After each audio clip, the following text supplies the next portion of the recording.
গতকাল বিদ্যাসাগর বিশ্ববিদ্যালয়ের first semester এনইপির যে রেজাল্ট বেরিয়েছে, তো ঘাটাল রবীন্দ্র শতবার্ষিকী মহাবিদ্যালয়ের ফার্স্ট সেমিস্টারের রেজাল্ট উল্লেখযোগ্যভাবে ভালো হয়েছে।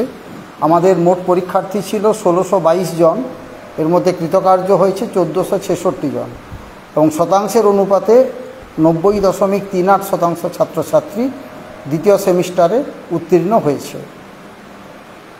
এবং ইংরেজির মতো যে বিষয় পড়ানো হয় আমাদের মহাবিদ্যালয়ে, তাতে দেখা গেছে ১৬২২ জন ছাত্রছাত্রীর মধ্যে কেবলমাত্র ৫ জন ছাত্রছাত্রী অকৃতকার্য হয়েছে।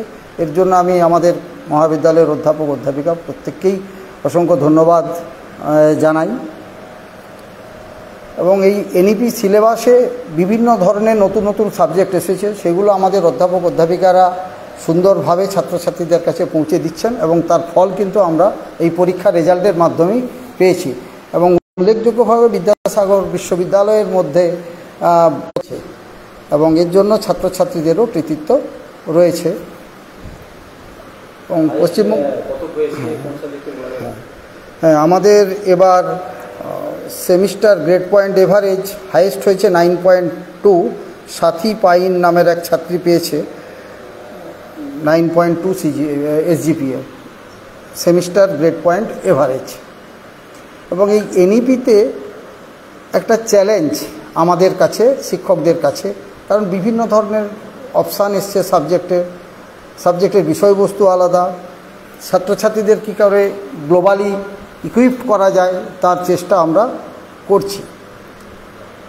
এবং এই বছর উচ্চশিক্ষা দপ্তর পশ্চিমবঙ্গ সরকারের উদ্যোগে গত বছরের মতো সেন্ট্রাল পোর্টালের মাধ্যমে ছাত্রছাত্রীদের ভর্তির ব্যবস্থা করেছেন উচ্চশিক্ষামন্ত্রী। এর ফলে ছাত্রছাত্রীদের কিন্তু অনেকগুলি কলেজে আবেদন করার জন্য কোথাও যেতে হচ্ছে না, সে তার নিজের বাড়িতে বসে করতে পারবে অথবা কম্পিউটার সেন্টার কী ছিল ওখানে গিয়ে সে তার অ্যাপ্লাই করতে পারবে এবং 25টি চয়েস করতে পারবে। এবং এই পোর্টালের মাধ্যমে 1 জুলাই পর্যন্ত আবেদন করা যাবে এবং first merit list subject wise এবং কলেজ ওয়াইজ 6 জুলাই প্রকাশিত হবে এবং প্রথম ধাপের ভর্তি প্রক্রিয়া চলবে 6 থেকে 12 জুলাই পর্যন্ত। পরবর্তীকালে আগস্টের 2 তারিখ থেকে আবার সেকেন্ড পর্যায়ের ভর্তি শুরু হবে এবং 1 আগস্ট থেকে কলেজে পঠন পাঠন প্রথম সেমিস্টারের আবার শুরু হবে। এবং এর মধ্যে কলেজে কোনো রকমের হেল্প ডেস্ক করার অনুমতি আমাদের নেই।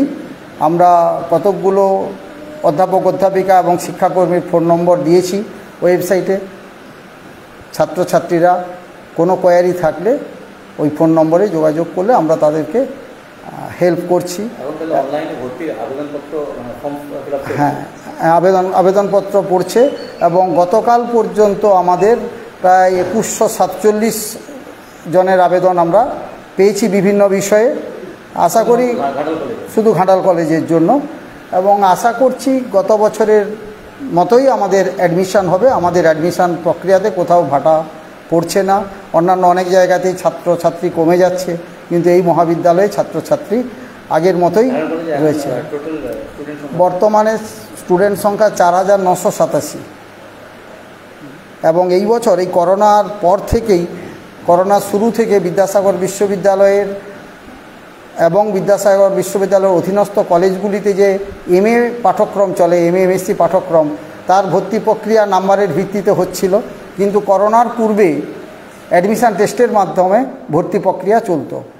এবছর বিদ্যাসাগর বিশ্ববিদ্যালয়ের মাননীয় নবনিযুক্ত উপাচার্য অধ্যাপক দীপক কুমার করের উদ্যোগে পুনরায় সেই ব্যবস্থার প্রবর্তন শুরু হচ্ছে।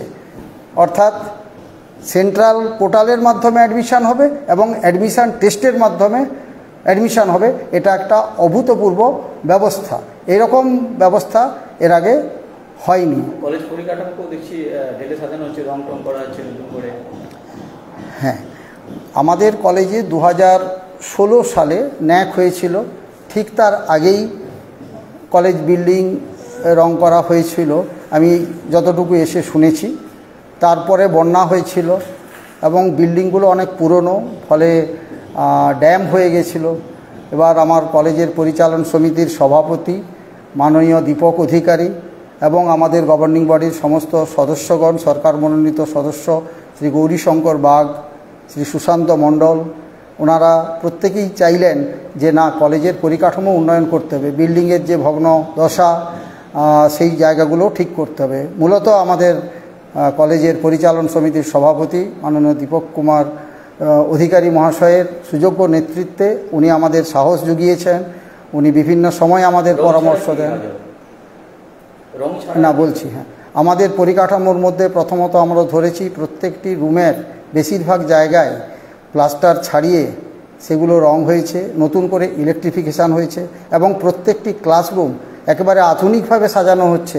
প্রত্যেকটি ক্লাসরুমে পোডিয়াম থাকছে, সাউন্ড সিস্টেম থাকছে, এলসিডি প্রজেক্টর থাকছে, অর্থাৎ প্রত্যেকটি ঘরই যেন মনে হবে যে কোনো সময় যে কোনো সেমিনার, যে কোনো আলোচনা আমরা করতে পারছি। এছাড়া আমরা একটা কম্পিউটার ল্যাবরেটরি তৈরি করেছি, তার টেন্ডার হয়েছে, কম্পিউটার চলে আসবে, ফলে আমরা একসঙ্গে প্রায় 100 জন ছাত্রছাত্রীকে কম্পিউটার শেখাতে পারবো এবং ল্যাবরেটরিগুলোরও অনেক যন্ত্রপাতি এসেছে। ফলে আমরা আশা করছি আগামী দিনে আমাদের মহাবিদ্যালয়ের পরিকাঠামো একটা জেলার মধ্যে একটা অনন্য পরিকাঠামো হবে। এই কলেজ মেদিনীপুর কলেজের মতো, গোপ কলেজের মতো কলেজের সঙ্গে টেক্কা দিতে পারবে আমরা আশা করি।